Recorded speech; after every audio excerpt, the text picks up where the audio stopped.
Hello there. Let me take a moment to explain my process to you. In other words, my method for helping people to improve their life experience. It is my hope that by understanding my process, you could decide whether or not it is something that you are ready for, and whether or not it is right for you. Let's say that someone wants to improve some aspect of themselves or their life experience. The first thing we do is to identify what the problem is.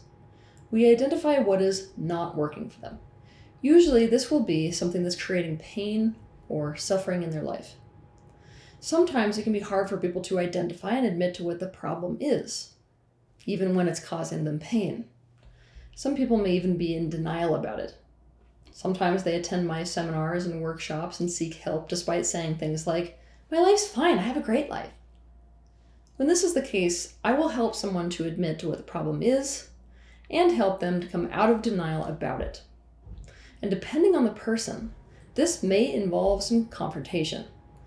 The first part of this process requires a person getting to the point where they're able to own what their problem is, take responsibility for it, and look at it directly. Next, we will identify the cause of whatever is not working for them. The cause of the problem. There's always an origin to our problems. There is a when this started and a why it started. You can't hope to solve a problem unless you understand when and how and why it started. I approach a person with the attitude of, it isn't what's wrong with you, it's what happened to you. Usually this process of identifying the origin of the problem involves a person looking deep into what happened to them over the course of their individual past histories, and seeing clearly how these key experiences led to them making specific decisions and adopting specific beliefs and behaviors and taking specific actions, all of which may be contributing to their problem today. During this part of the process, we find the root of the symptoms that are manifesting in a person's current life. The root cause of the problems we face in our adult life almost always occur before we exit the time period of our childhood when we are operating from a state of felt perception, and we enter a phase where we begin thinking about the world that we live in. This transition happens for most children around age 8. So this means that my process involves looking at your childhood experiences and primary relationships, including the ones that are negative and traumatic.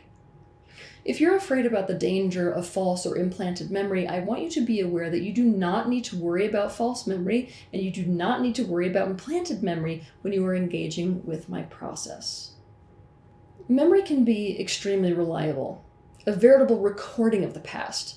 Memory can also be distorted, contaminated, constructed, and deconstructed. Human memory is both more capable and more incapable than we would like to make it out to be. It's incredibly complex. This is why, when it comes to my process, I encourage people to stop thinking in terms of true or false altogether, and instead think in terms of valid. Regardless of whether or not a memory is a perfect replica of what happened, it is valid. It means that the mind is trying to communicate to us, through actual memory or through symbolic memory, about what is unhealed within us, and what needs to be resolved either way. Memories don't come up for no reason. Relative to your memories, it is no one else's place to decide what is true and what is false. That's for you yourself to come to terms with. But, all that being said, figuring out what your being feels is unresolved and bringing resolution to it is absolutely essential. Otherwise, we remain stuck in the past. We operate from determinism rather than from our own free will, and our past is simply going to repeat itself in our adult lives until we resolve it. Your past experiences are formative. They shape the structure of your personality, how you engage in relationships, how you behave in different situations, how you perceive and experience the whole world around you, even the greater universe.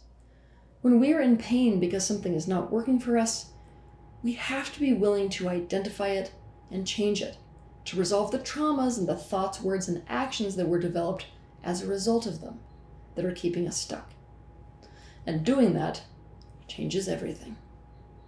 All this being said, there is something that's very important to understand. We live in a universe that is multidimensional. People are not straightforward. They are multifaceted.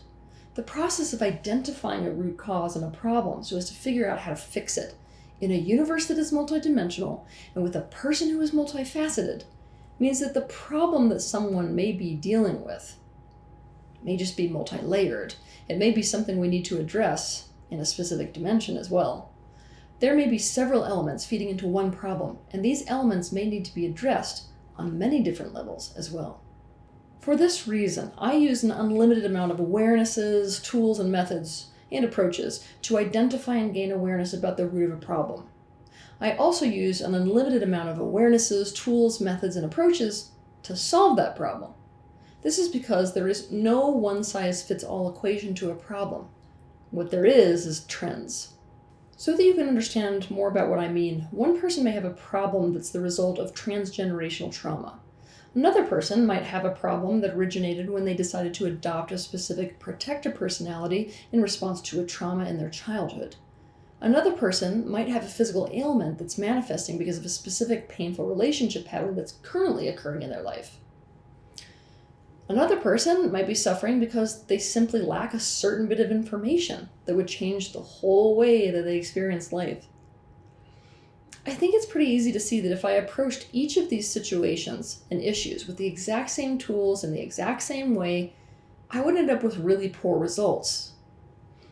Some of these issues need to be addressed on a mental level, some need to be addressed on an emotional level, some need to be addressed on a physical level, and some problems need to be addressed on a spiritual level. The reality is that we are spiritual beings living a temporary human experience. There may be problems that need to be addressed on a purely mental or physical level, problems that have nothing to do with spirituality at face value. But there is no way to live an integrated life when we deny this entire dimension of our lives. And sometimes the key to someone's life improvement and healing can only be found on this level of reality.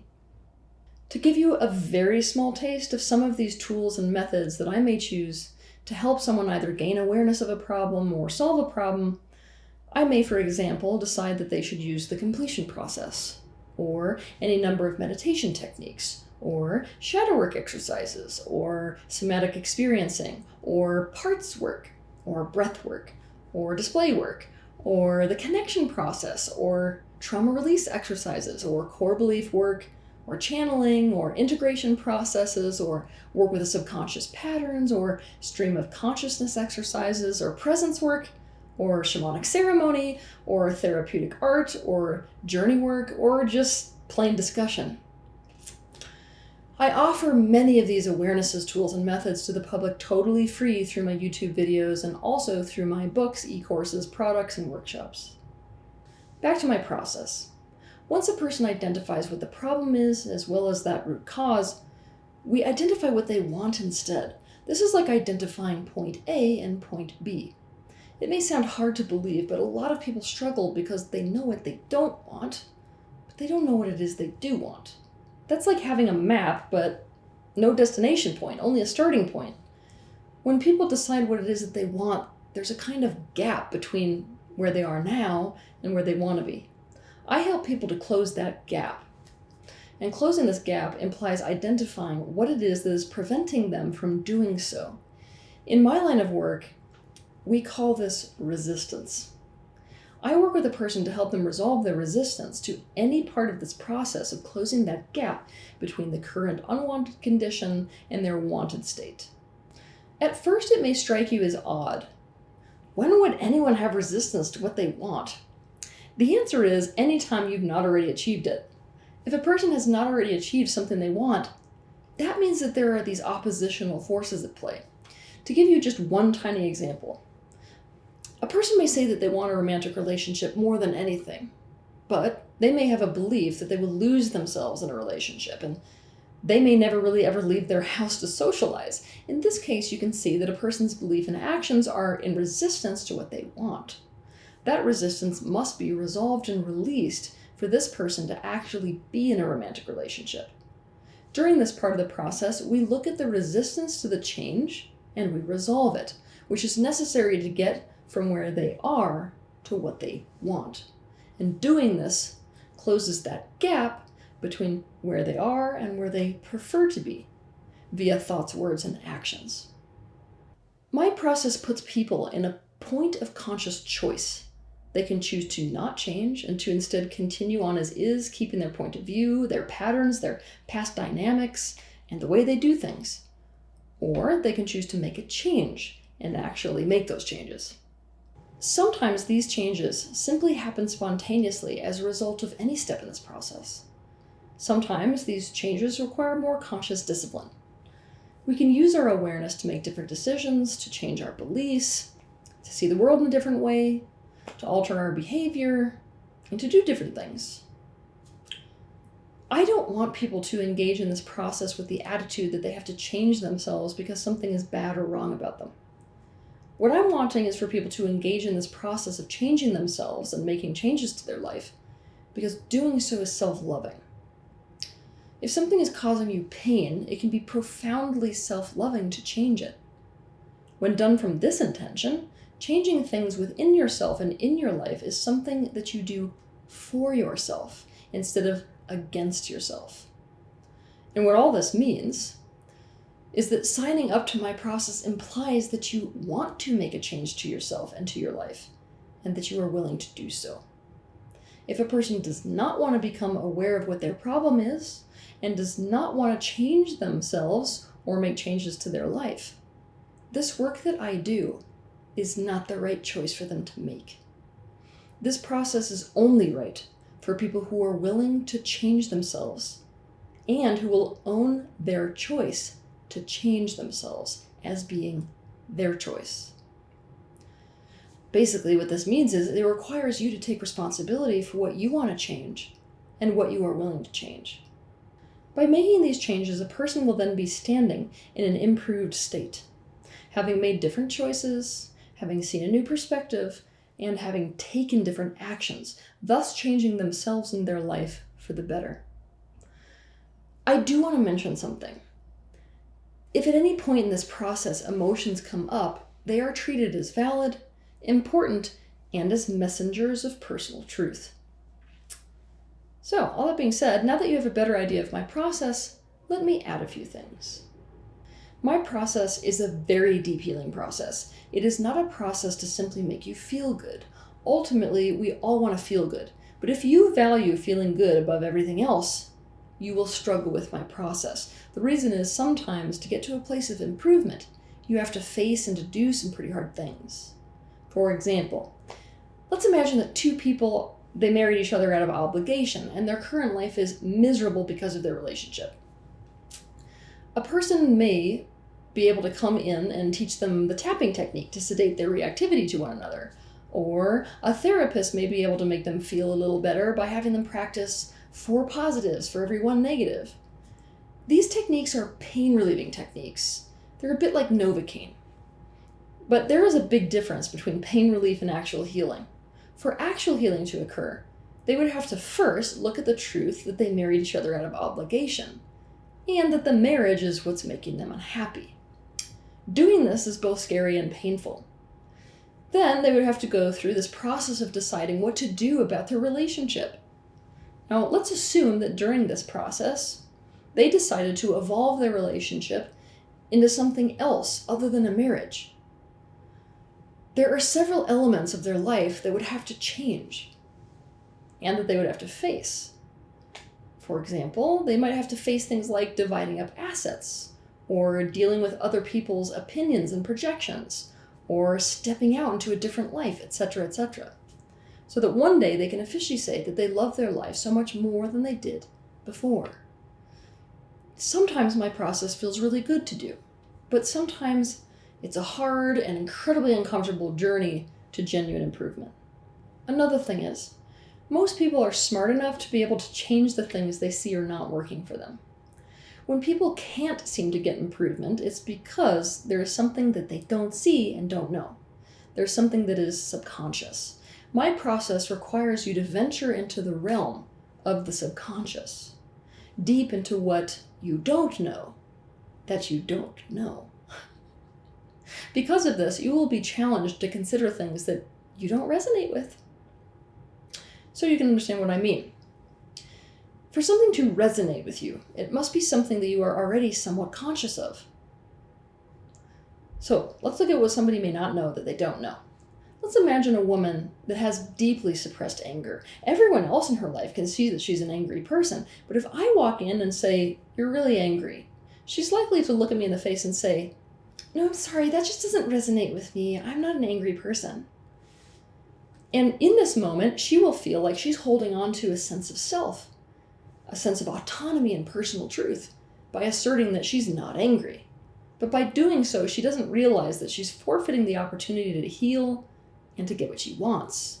It will feel scary, but to begin to explore anger when she gets the reflection from me is to gain self-awareness and to come more into a place of consciousness, and therefore free will and choice. It is for her to have the chance to actually heal. My process is hard because it can challenge and change the narrative of yourself and your life. It can cause your worldview to change. It requires facing reality. It requires you to see things about yourself and your relationships and your life that may cause you to feel shame. The truth is not often easy to swallow or even face.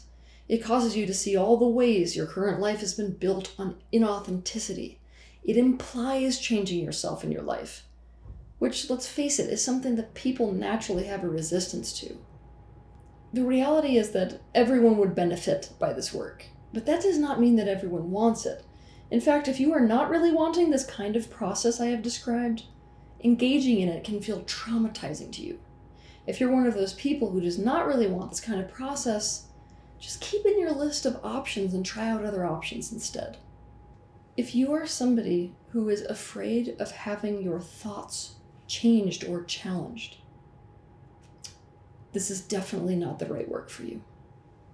All this being said, given that the process of genuine healing is different than pain relief, and is therefore sometimes painful before it is good, you may be asking yourself, why is it worth it?